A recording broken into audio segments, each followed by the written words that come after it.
This video takes a turn to women's health, and I will be discussing on vaginal discharge.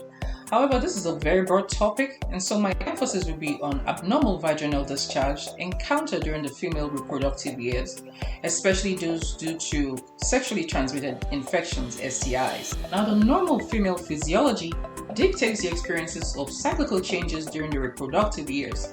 These include the observations of discharge from the vagina, which vary during the monthly menstrual cycle. The quality of this discharge can be a telltale of a female's health, especially during these years. Therefore, it is important to recognize and distinguish the normal from the abnormal and take necessary steps that will not only enhance our confidence, but will help us to make intentional steps necessary or beneficial for both our physical and mental health. So I will briefly discuss the nature of the normal vaginal discharge and the abnormal due to conditions such as STIs and other health-related conditions and practices. I am Dr. Francisca Osage, and thank you for joining me on Francisca on Health Matters. Now, the vaginal discharges are due to secretions from the uterus, the cervix, and the vagina. Now, during the female reproductive years, these secretions, regulated by hormones, help to create a conducive environment which not only maintains the female reproductive hygiene, but also creates a conducive environment for conception, especially with the entry of the semen through the vagina. The nature of the vaginal discharge is consistent, with slight variations during the menstrual cycle. Now, typically just before and after menses, a brownish discoloration can be observed, and this is due to stored blood. And as we move along the cycle, there is a slight variation in color and texture, ranging from clear to gelatinous, stringy, especially during ovulation. And as we progress, this becomes whitish or whitish discharge. The volume of secretion slightly different for females. However, this is ranging from about 1 to 4 milliliters. We talk about the odor. This is also very mild, and it's dependent on certain factors such as diets and if on medications. Most times, abnormal discharges can be indicative of health problems involving the female reproductive tract or the genital tract. And these are most identifiable by their quantity, especially if it's a daily copious discharge. The odor, now descriptions such as strong, pungent, fishy, foul, are indicative of abnormal discharge.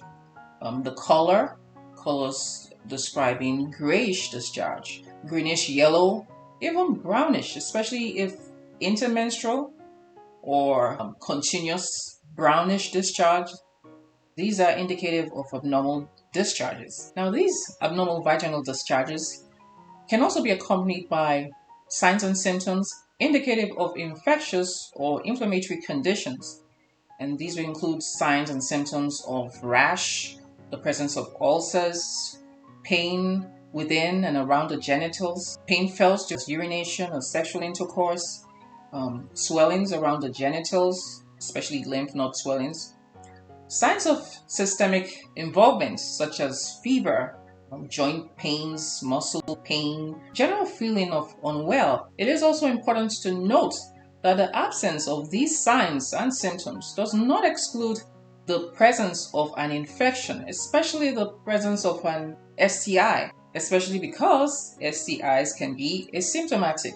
That is, they present with no symptoms. Therefore, in females, when it comes to sexually transmitted infections, STIs, it is important to be cognizant of sexual history, especially because asymptomatic STIs, when unnoticed and untreated, can lead to complications such as pelvic inflammatory diseases, infertility, and create conducive environments for other STIs such as HIV. So these STIs can arise through involvement in vaginal, anal, and or oral sex with one or more persons. For identifying common STIs that present with abnormal vaginal discharges, let's identify conditions that are not STIs that also present with abnormal vaginal discharges. First, let's talk about the yeast infection, the commonest presentation in females. This is also called the vulvovaginal candidiasis, caused by the fungus Candida. The discharge here is given a cottage cheese-like description, that is having a whitish, clumpy, creamish appearance. The most evident sign is the vaginal itch. This condition is due to the overgrowth of Candida, a fungus which is typically present without causing symptoms. Symptomatic candidiasis or yeast infection can be due to the use of antibiotics, birth control pills, steroids, conditions such as diabetes, a weakened immune system, and sometimes this presents during pregnancy. And it is important to test and treat yeast infection during pregnancy to avoid transmission to the fetus. Now, treatment involves medicines called antifungal, which come in the form of oral medicines, creams, and vaginal pessaries. The next common cause is bacterial vaginosis. This is one of the commonest causes of abnormal vaginal discharge. It is important to emphasize it is not an STI, although there is an association between this condition and sexual activity. It is thought that the act of vaginal sexual activity alters the vaginal environment, especially with regards to the pH, creating imbalance between certain good bacteria versus other kinds of bacteria. In other words, a sexually inactive person is most unlikely to develop bacterial vaginosis. The discharge associated with vaginosis is characterized by its fishy odor. It also causes vaginal itch, burning sensation, especially during urination. This condition most times results from a change in balance of bacteria within the vagina, and this can be precipitated by practices such as douching, having different sexual partners. And although not categorized as an STI, but can cause higher risk to STIs and PIDs. It is treatable with antibiotics. Now, these are two very common causes of abnormal vaginal discharge not attributable to STIs. However, there are other causes of abnormal vaginal discharge not attributable to STIs. Common examples would be inflammation involving the organs and tissues associated with the reproductive system. There's also conditions where we have retained or forgotten products within the reproductive tracts, like tampons. There are also cases of cancers involving the organs and tissues of the reproductive system. So this will cause abnormal vaginal discharges that are not necessarily associated with STIs. Now, for common sexually transmitted infections associated with abnormal vaginal discharge, among the top on this list are gonorrhea and chlamydia. Most times these infections coexist and often treated simultaneously. However, infected persons can be asymptomatic, going undetected and easily causing spread.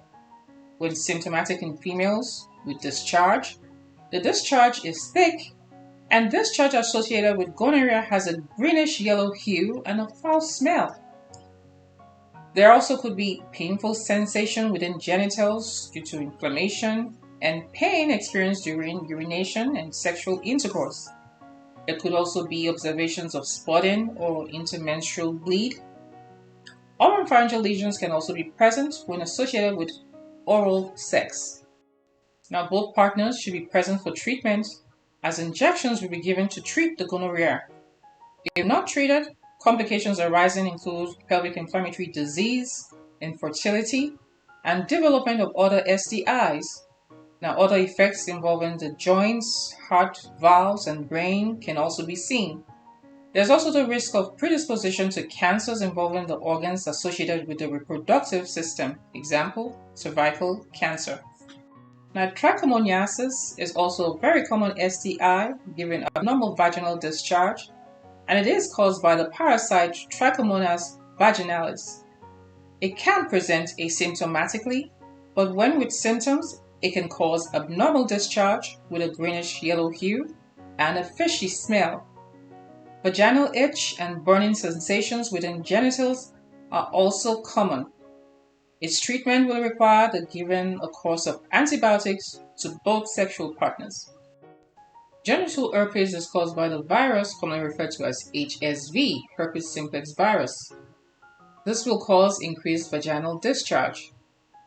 It is, however, better recognized for causing painful vesicles or rash, which produce secretions around the genitals, and these secretions are highly infectious. Unfortunately, currently treatment aims at curbing symptoms and not cure of the infection. Hence, recurrence can often occur. It is also important to note that while condom use is advisable, transmission is still possible when condom does not cover the genital areas that have the rash.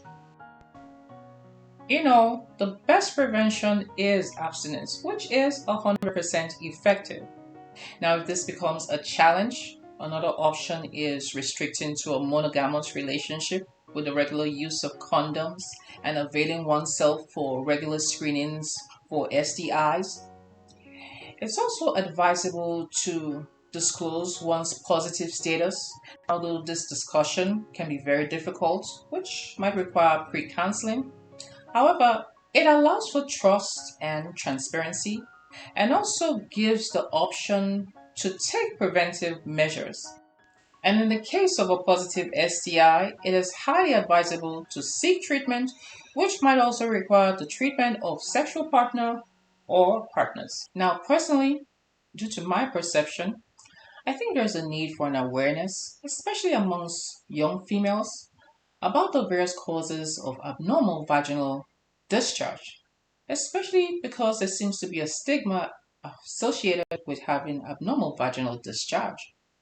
Now, also considering the high prevalence of STIs within our various communities, I think there is an advantage of having symptomatic presentation of an STI as against asymptomatic presentation, as it offers one the option of availing oneself for treatment, which down the road will reduce complications and possible spread of infection. Now, I hope with this information, we're capable of making informed decisions regarding our health and also regarding our sexual practices. Again, I hope you found this informative and educative, and if you've had, please subscribe, and I'll see you in the next one.